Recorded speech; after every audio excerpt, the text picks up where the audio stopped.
कि मैं बराबर उस मालिक को भजूंगा। लेकिन जैसे 7वां 8वां 9 महीना हुआ, 9 महीने पूरे शरीर बनकर तैयार हो गया।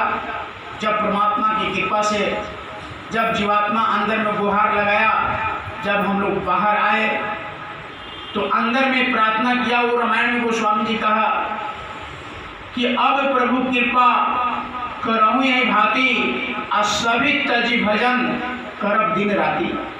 माँ के पेट में हम लोगों ने कहा कि सब तज करके हम लोग, जैसे हम बाहर जाएंगे, सारे पृथ्वी पर जितने भी जीव हैं सबका यही दशा है। वो चाहे छोटे लोग हों, बड़े लोग हों,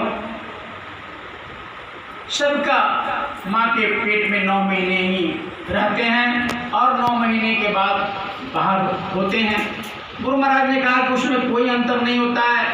जैसे इंग्लैंड के बच्चा हो, चाहे अफ्रीका के बच्चा हो, चाहे अमेरिका के हो, चाहे हिंदुस्तान को, कोई भी बच्चा हो, सबका एक तरह से जन्म होता है। आने का एक रास्ता और जाने का एक रास्ता। उसमें ही नहीं कि अंग्रेज वहाँ इंग्लैंड में बच्चा जन्म लेता है तो अंग्रेजी में रोता है, या पाकिस्तान के बच्चा उर्दू में रोता है, या अमेरिका के बच्चा वहाँ फ्रेंच में रोता है, या हिंदुस्तान के बच्चा हिंदी में रोता है। सभी एक ही वर्ड बोलता है, कहाँ कहाँ। संतों ने कहा कि जैसे पेट से बाहर हुआ वो बोलता है कहाँ, यानी मैंने कुछ वादा नहीं किया, उलट जाता है। पता है कि मैंने कोई वादा नहीं किया, कहाँ कहाँ कहाँ, मैंने कहाँ वादा किया, भूल गया। अब जैसे पैदा हुआ इस काल के देश में, वह उसके बाद में वो केवल डिसमिस काम हम लोगों ने शुरू कर दिया। पहले क्या किया कि जैसे बच्चा जन्म लेता है, आप देखेंगे कि बच्चा रोने लग जाता है, कहाँ कहाँ का। तो संतों ने इसके शोध किया है, संतों ने इस पर अपना विचार दिया है, क्योंकि संत अंदर से दिव्य दृष्टि से देखते हैं कि बच्चे कैसे पल रहे हैं, क्या उनका जीवात्मा का कहाँ लगाव है, और बाहर आते हैं तो क्या पूरा उसका वर्णन करते हैं। तो गुरु महाराज ने कहा कि जैसे अंदर में बच्चा रहता है, वो कनेक्शन उस मालिक से रहता है, तो जैसे बाहर होता है उसका कनेक्शन जैसे टूटता है। अब अंदर में प्रकाश भी देखता रहा और शब्द भी सुनता रहा। अब जैसे नहीं चाहिए दिया की बाती, यानी अंदर में वो दिया तेल बत्ती की जरूरत नहीं है। वो जो अंदर में प्रकाश उस परमपिता परमेश्वर का आ रहा, वो जीवात्मा देख अपने निज आँख से, अंदर की आँख से वो देख रही थी। अब उसको भ्रम हो जाता है कि मतलब वो कहाँ चला गया। तो दिया लोग जलाते हैं तो उसको लगता है कि वो वही परमात्मा का प्रकाश है, लेकिन वो तो परम प्रकाश है और ये दिया का प्रकाश उसके सामने कुछ नहीं। फिर वो रोने लग जाता है। अब ऐसे ऐसे कुछ रोने में हम लोग को टाइम बीता। रोते जन्म लिया, कोई बच्चा हंसते जन्म नहीं लेता है। अगर नहीं रोता है तो उसको पीट कर रुलाते हैं। अगर हॉस्पिटल में बच्चा जन्म ले रहा है, अगर नहीं ले रहा है, उसको चींटी काट करके, उसको मतलब किसी तरह करके उसको रुलाने का प्रयास किया जाता है। आपने हॉस्पिटल में देखा होगा कि बच्चा चुप है, शांत है, तो लोग परेशान हो जाते हैं, उसको कैसे हो चिल्लाते हैं। यानी इस प्रसंग को सत्संग में रखा है। तो प्रेमियों, आज हम सब प्रेमी, उसमें आप देखिए तो कहीं से शुद्धता नहीं है, चाहे वो कोई वर्ग हो।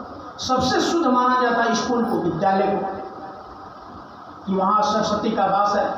विद्यालय, लय मीन्स मंदिर, विद्या का मंदिर है। आज वहाँ क्या हो रहा है देख लीजिए आप। कोई नहीं चाहता है कि वहाँ विद्या का यानी अध्ययन का काम। सभी जगह सबसे अगर घटिया जगह हो गया है तो आज विद्यालय हो गया। इसका चर्चा आगे हो रहा है। इतना पसीना बहा करके, इतना मेहनत करके, एक करोड़ को टाट बना करके, हमारे हम बीच में एक कहते हवा में रवा कर दो, हवा में रवा करो, हवा एकदम हवा में बोलो, ये तुम्हारा वाणी गूंजेगा और असर करेगा। प्रेमी बोलते हैं कि कोई सुनने को तैयार नहीं है सरकार। कुछ बोलते हैं लोग गलत समझते हैं। गुरु महाराज ने कहा कि कुछ नहीं परवाह करो, तुम हवा में बोलते जाओ, कोई सुने नहीं सुने।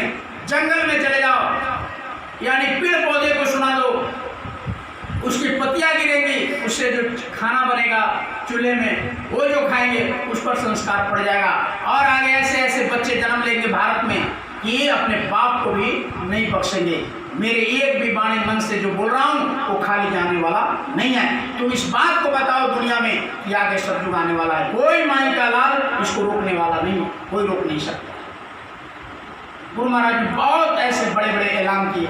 कहा कि कोई दीवार पर लिखने से माना करता था, गुरु महाराज ने कहा कि जितनी पुलियां हैं और जितने पेड़ हैं उस पर लिख दो।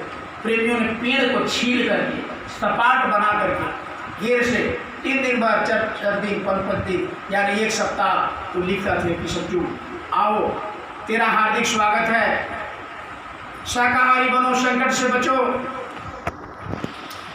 कलयुग में कलयुग जाएगा और कलयुग में सतयुग आएगा। ऐसा नारा पुराने जो प्रेमी हैं आपको बताएं।